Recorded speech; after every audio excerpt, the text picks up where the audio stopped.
Okay, it's been 2 hours, and we're coming back to our the beginning of our Levain bread, and it's been sitting here for 2 hours after having mixed the flour and the water together. So you can see it looks similar, but it's actually kind of sagged down a little bit. Remember, there's no leaven in here. There's nothing to produce carbon dioxide, so there shouldn't be bubbles, and it shouldn't be rising. But what we notice if we grab a piece is we notice the amazing extensibility.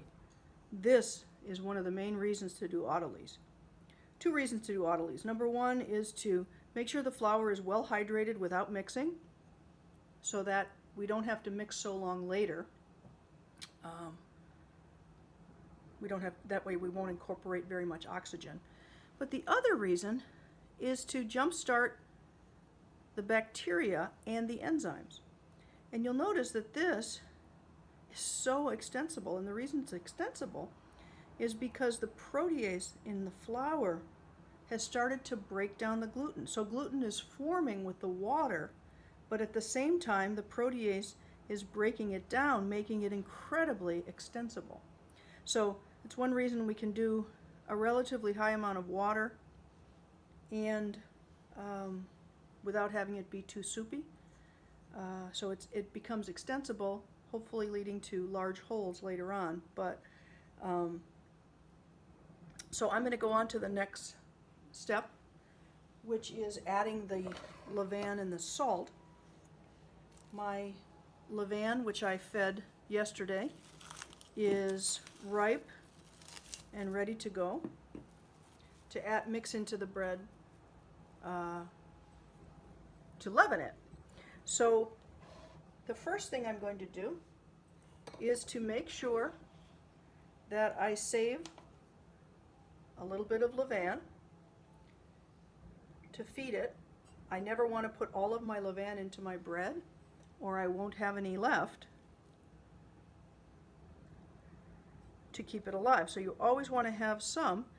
I'm going to keep mine, I don't need very much. I'm keeping 6 grams of Levain. So I have 6 grams of Levain. This is not for the bread, this is to feed it, to keep it alive, for me to make bread tomorrow. To that, I'm going to add 12 grams of water. It's always 1 to 2 to 3. So 1 part Levain, 2 parts water. So 12 grams of water.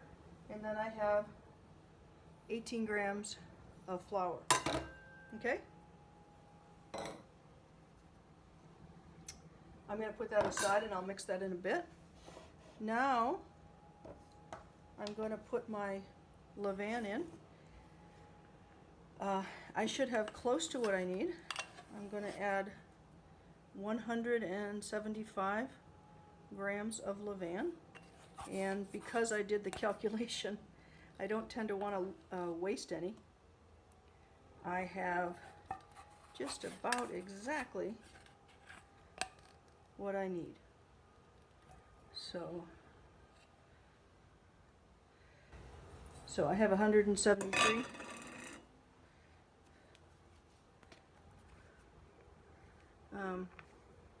My dream is always to not have to throw any away. So if you see, I have 175 grams of Levain. So what I'm going to do, I'll take that off of the scale.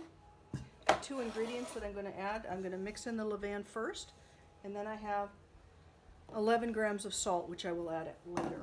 So first, I'm going to add in the Levain, and you can see how extensible the dough is.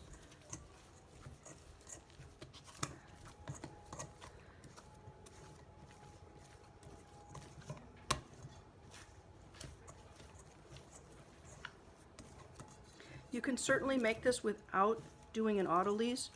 It's much faster. Well, I mean, you don't have to have that period of autolyse, but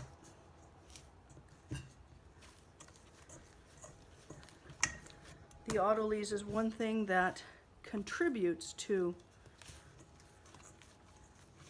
some larger air cells.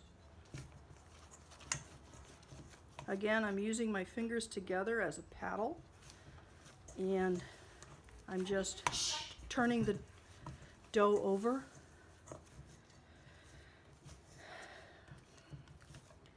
I'm turning the dough over until I have the leaven mixed in very well.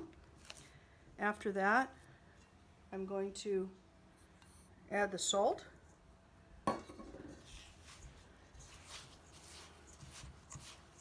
And I'm using, you don't need to use kosher salt. I'm using kosher salt because it dissolves very quickly.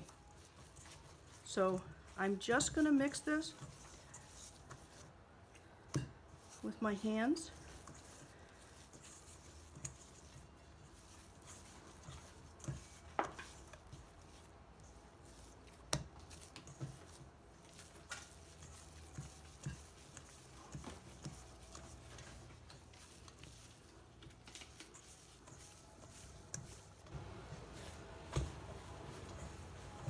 Until I can't feel any more salt, till the salt has dissolved.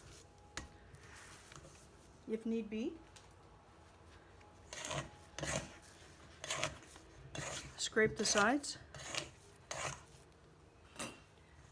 and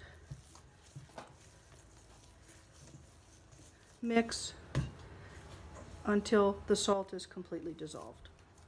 Okay?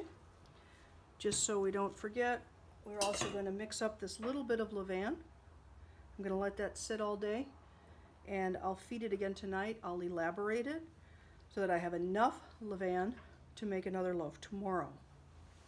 I will address that in a separate video.